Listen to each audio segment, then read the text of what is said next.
नमस्कार साथियों, स्वागत आप सभी का सौदा घर के आज के इस नए वीडियो में। साथियों, वीडियो की शुरुआत करने से पहले आपको टिप ऑफ द वीडियो बता देते हैं। जो लोग भी घर का पोजीशन ले रहे हैं और घर के सारे रूम, लिविंग एरिया, जितने भी एरिया है, अगर उसका डायमेंशन आप 2x2 के टाइल से ले रहे हैं तो आप समझ लीजिए कि आप गलत डायमेंशन ले रहे हैं। यानी ये जो 2x2 के टाइल्स होते हैं, एक्चुअली ये 2 फीट बाई 2 फीट के टाइल्स होते ही नहीं हैं। ये 600 mm बाई 600 mm होते हैं, जबकि 2 फीट में 610 mm होता है। तो इस बात का ख्याल रखिए। अगर नापना है तो एक फीता ले लीजिए, 40-50 रुपए का आता है, उससे नाप लीजिए, इंची टेप जिसे कहते हैं। और अगर आप इसे डिटेल में समझना चाहते हैं तो इस पर हमने एक वीडियो बनाया हुआ है, उसका लिंक आपको आई बटन पे मिल जाएगा या फिर डिस्क्रिप्शन में उसका लिंक है, उसे प्रेस करिए और डिटेल में इसे समझ लीजिए।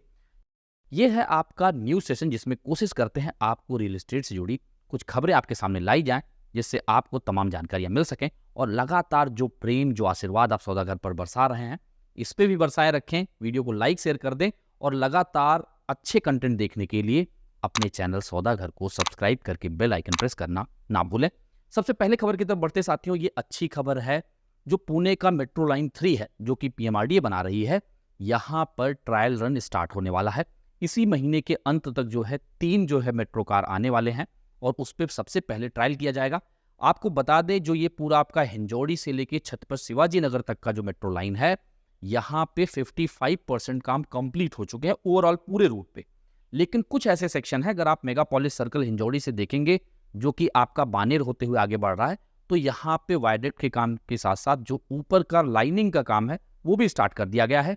तो अगर यहाँ पे जून के महीने में ट्रायल स्टार्ट कर दिया जाता है तो ये उम्मीद कर सकते हैं कि कुछ सेक्शंस में तेजी से आप उम्मीद कर सकते हैं कि जल्द से जल्द यहाँ पे मेट्रो का सफ़र आप कर पाएंगे। यानी जो लोग वेस्ट से ईस्ट की तरफ ट्रेवल करते हैं या फिर ईस्ट से वेस्ट की तरफ, उनके लिए कुछ चीज़ें जो है आसान होने जा रही हैं और ये खबर काफ़ी अच्छी है। दूसरी खबर की तरफ बढ़ते हैं। ये भी पुणे में लगातार ट्रैफिक की समस्याएं बढ़ रही हैं। उसमें जैसे ही बारिश जो है आती है, ये समस्याएं और बढ़ जाती हैं, क्योंकि वाटर लॉगिंग चारों तरफ आपको दिखने लग जाता है। अब इससे निजात पाने के लिए जो सबसे एक तरीके से आप देखें, कई दशकों से बात चली आ रही है कि पुणे रिंग रोड बनेगा। अब उसमें एक नया खबर ये है कि जो पुणे रिंग रोड का ईस्टर्न साइड है, वहाँ पे लैंड एक्विजिशन के लिए नया फंड एलोकेट कर दिया गया है। जैसा हमने आपको पहले ही बताया है, जो पुणे का रिंग रोड बन रहा है, जो कि MSRDC बना रही है, Maharashtra state road development corporation, इसमें 2 रूट हैं। एक ईस्टर्न रूट का नाम दिया गया है, एक वेस्टर्न रूट का नाम दिया गया है। जो ईस्टर्न है, यहाँ पे हवेली तालुका के कई विलेजेस में जो है एक्विजिशन नहीं हो पा रहा था, फंड की कमी थी। अब उसे एलोकेट कर दिया गया है फ्रेश तरीके से।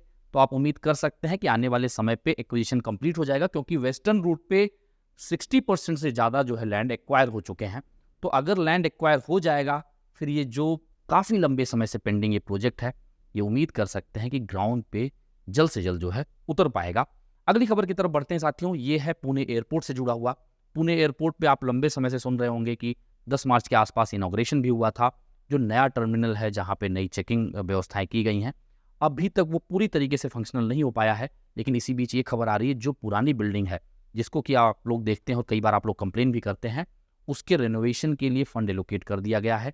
यानी जो ये नया इनॉग्रेशन हुआ था, यहाँ पे फंक्शनिंग चालू हो जाएगी और इस पुराने जो आपके टर्मिनल हैं, इसका जो है रिनोवेशन करने के बाद दोनों को इंटरकनेक्ट कर दिया जाएगा, जिससे कि यहाँ पर यात्रियों को असुविधाएं ना हो। और एक तरीके से ये पूरा का पूरा एयरफोर्स का जो है बेस है, और इसके चलते यहाँ पर डोमेस्टिक लाइन्स के लिए काफ़ी समस्याएं हुई हैं।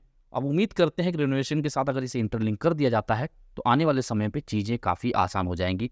आप लोगों ने सुना कि जो है घाट के ऊपर पे होर्डिंग का जो एक तरीके से एक्सीडेंट हुआ, कई लोगों की जानें गई। उसके बाद जो है पुणे में PMC जो है एक्टिव हुई और तमाम इलीगल होर्डिंग से फ्लेक्स हटा दिए। लेकिन अब आप लोगों का ये कहना है, आखिर फ्लेक्स हटाने से क्या होगा? जो आपके पूरा आयरन के स्ट्रक्चर है, जो उसका फ्रेम है, अगर उसे नहीं हटाया जाता है तो इससे भी मिसहैपनिंग हो सकती है आने वाले समय पे। जैसा कि अभी सोलापुर हाईवे पे ही 2 दिन पहले आप लोगों ने देखा कि एक होर्डिंग गिरा, जिसके चलते कई लोगों को जो है चोटें आई। तो ये चीज़ें आगे ना आने पाए। जितने भी इलीगल होर्डिंग है, अगर उस पर से फ्लेक्स हटाने के बजाय अगर उस पूरे स्ट्रक्चर को जो हटाया जाता है, डिमोलिश किया जाता है, तो कहीं ना कहीं ये ज़्यादा अच्छा होगा। इस पर हमने शॉर्ट वीडियो भी आप लोगों के लिए लाया हुआ है। आगे चलते हैं साथियों। कई बार आप लोग जब देखते हैं कि आप घर खरीदने के लिए निकल रहे हैं, तो आपको तमाम चीज़ें बताई जाती हैं कि यहाँ से रास्ते निकलेंगे, यहाँ से मेट्रो बनेगा। इन सब चीज़ों पर रिलाय करके घर मत लीजिए, क्योंकि जो हमने पुणे रिंग रोड का आपको खबर सुनाया है, ये जब से मैं रियल एस्टेट में हूँ 12-13 साल पहले सुन रहा था, और काफ़ी लोग ये भी कहते हैं कि वो 20 साल 25 साल से सुन रहे हैं कि पुणे में रिंग रोड बनेगा। और ऐसा भी है कि पुणे में 2 रिंग रोड हैं, एक इनर रिंग रोड है जिसे पीएमआरडीए देख रही है, एक आउटर रिंग रोड है जिसे एमएसआरडीसी देख रही है। और एमएसआरडीसी का जो है बारे में हमने आपको खबर दिया, जहाँ पे लैंड एक्विजिशन हो रहा है। तो इसके भरोसे जिन लोगों ने भी घर जहाँ पे भी खरीदा होगा, आज तक उनको रिंग रोड नहीं मिल पाया है। पुणे मेट्रो की जहाँ तक बात है कि नए रूट आएंगे, नई लाइन्स आएंगी, उसके भरोसे मत जाइए जब तक कि उसकी सैंक्शनिंग नहीं होती है, उसका फंड एलोकेशन नहीं होता है, क्योंकि फंड एलोकेशन के बाद ही आप उम्मीद कर सकते हैं कि अब ये आने वाले 4-5 सालों में ये चीज़ें आपके सामने आ जाएंगी। क्योंकि इसके भरोसे क्या है, बहुत ज़्यादा लोग जो है रास्तों के भरोसे, रिंग रोड के भरोसे, डीपी रोड के भरोसे, आरपी रोड के भरोसे घर खरीद लेते हैं, और लंबे समय तक उनको ना तो एप्रिसिएशन मिल पाता है, ना तो रेंटल यील्ड मिल पाता है। और जब जो है एप्रिसिएशन मिलने की बारी आती है, यानी कि जब रोड बनने चालू होते हैं, तब तो वो प्रॉपर्टी काफ़ी पुरानी हो चुकी होती है और रीसेल करने में भी दिक्कतें आती हैं। और जिस प्राइस पे, जिस एक्सपेक्टेशन पे उन्होंने जो है खरीदा था कि ये रेट पे वो बिक सकता है, उस समय तक उस रेट पे वो उसे बेच भी नहीं पाते हैं। बेचने में भी समस्याएं आती हैं, और कई बार डिस्ट्रेस सेल या फिर कम प्राइस में बेचना पड़ जाता है। इसके लिए आपको रिसर्च करना अनिवार्य है। घर का जब भी खरीद करने आप जा रहे हैं, तो अपनी जेब से पैसा ऐसे ही मत निकालिए, इसको अच्छे से रिसर्च करिए। कहीं भी आपको समस्या लगती है तो सौदा घर ने उसके लिए क्वेरी कंसर्न फॉर्म का लिंक डिस्क्रिप्शन में दिया है, उसमें अपनी समस्याएं हमको थोड़े में पहुंचा सकते हैं। कोशिश रहेगी आपकी समस्याओं का समाधान जल्द से जल्द दिया जाए। यदि आपको सौदागर का प्रयास पसंद आ रहा है तो वीडियो को लाइक शेयर करने के साथ साथ अपने चैनल को सब्सक्राइब करके बेल आइकन प्रेस कर लें। जल्द मिलेंगे एक नए वीडियो के साथ, एक नई इन्फॉर्मेशन के साथ। तब तक के लिए धन्यवाद, नमस्कार।